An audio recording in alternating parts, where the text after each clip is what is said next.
with you the testimony of Sister Deborah. సోదరి Deborah యొక్క సాక్ష్యం నేను ఈ రోజున మీతో పంచుకోవాలనుకుంటున్నాను. After having the first child, మొదటి పుట్టిన తర్వాత she was not conceiving having the second child.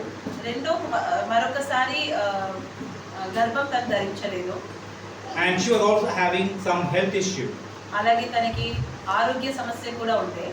And we were praying for her health. తన యొక్క ఆరోగ్యం కొరకు మేము ప్రార్థన చేస్తుంటే. And as we were praying for her health, తన యొక్క ఆరోగ్యం గురించి మేము ప్రార్థన చేస్తున్నాం. one evening, suddenly the power of God came down. ఒక రోజు ఒక సాయంకాలాన దేవుడి యొక్క శక్తి తన పైకి దిగి వచ్చింది. This is happening during the time of our fasting and pray and meeting in the evening to pray. ఈ యొక్క ఏమంటారు ఉపవాస ప్రార్థన సమయంలో ఇది జరిగింది. ఉపవాస ప్రార్థనల సమయంలో. And she suddenly began to see a baby. తను అకస్మాత్తుగా ఒక బిడ్డని చూడడం మొదలుపెట్టింది. And she could see the baby in the womb and the baby moving. తన యొక్క ఒడిలో తను బిడ్డని చూసింది. ఆ బిడ్డ కదలడం తను చూసింది. Actually, because of the health issue she has, she's not able to conceive. తనకున్న ఆ యొక్క ఆరోగ్య సమస్య వల్ల తను మరి గర్భం ధరించలేదు. And she was now seeing a baby.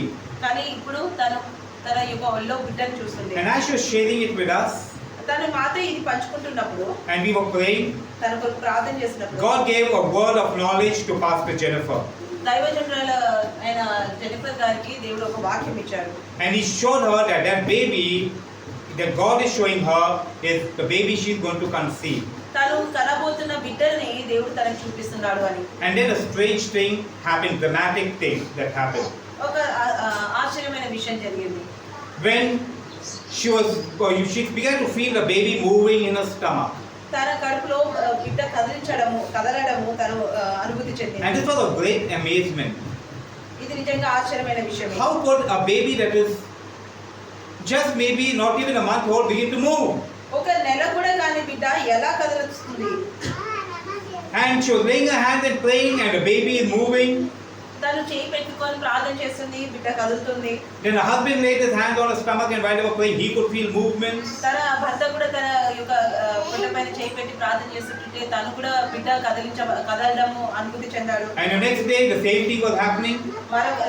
దాని తర్వాత రోజు కూడా అదే జరుగుతుంది. The third day, మూడో రోజు, then Pastor Jennifer laid her hands to pray, and things were moving in her stomach. దైవజనురాలు కూడా చేయి పెట్టి ప్రార్థన చేస్తుంటే అక్కడ కూడా తను బిడ్డ లోపల బిడ్డ కదలడం. And then the stomach began to get tight, hard. ఆ తర్వాత తన పొట్ట టైట్ గా హార్డ్ అవ్వడం. And then we were praying about it. దాని గురించి మేము ప్రార్థన చేసాం. And she was looking at my face and saying, Pastor, why are you not getting surprised? Why are you not believing?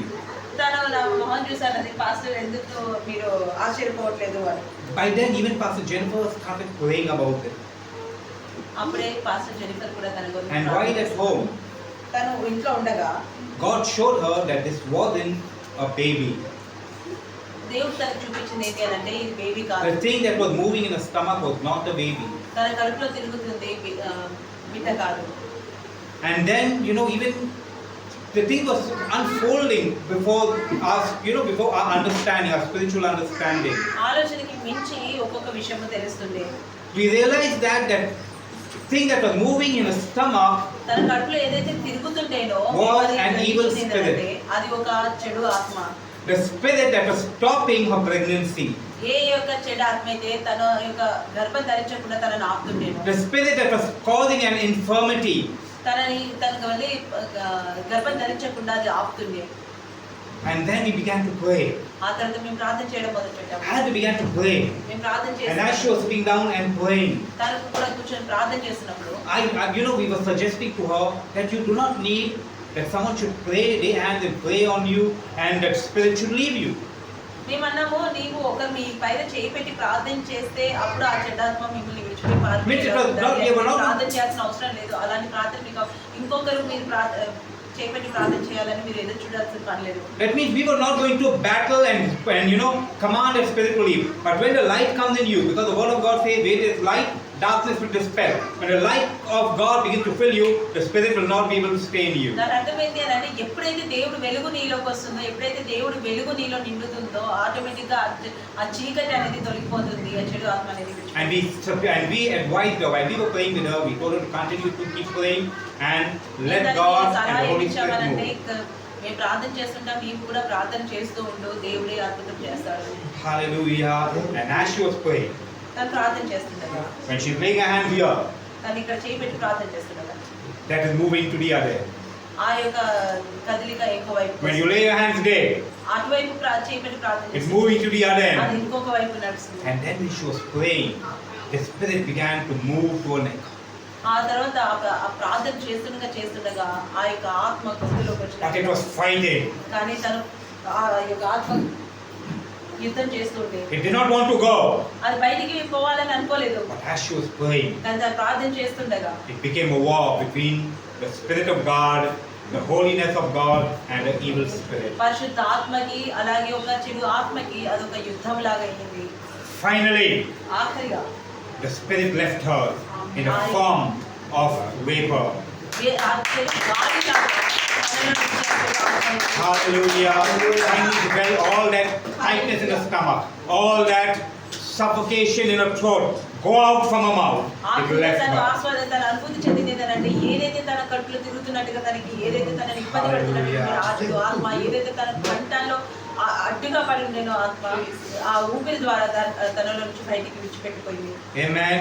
Amen. Hallelujah. Hallelujah. Today is the last day of our fasting and praying. ఈ రోజున మన ఆఖరి రోజు The 21 days fasting and praying. 21 రోజుల ఉపవాస ప్రార్థన Yesterday I met her. నిన్న నేను తనని కలిసాను. And asked her how she doing. తను ఇప్పుడు ఎలా ఉందని She said, అడిగాను. I am perfectly fine. Amen. తన Everything is gone. స్వస్థపరచబడింది. Now I'm free from the bondage of the enemy. శత్రు యొక్క బంధకాల నుండి నేను విడిపించబడ్డాను. Hallelujah. Hallelujah. Amen. Amen. Can you give the Lord a clap?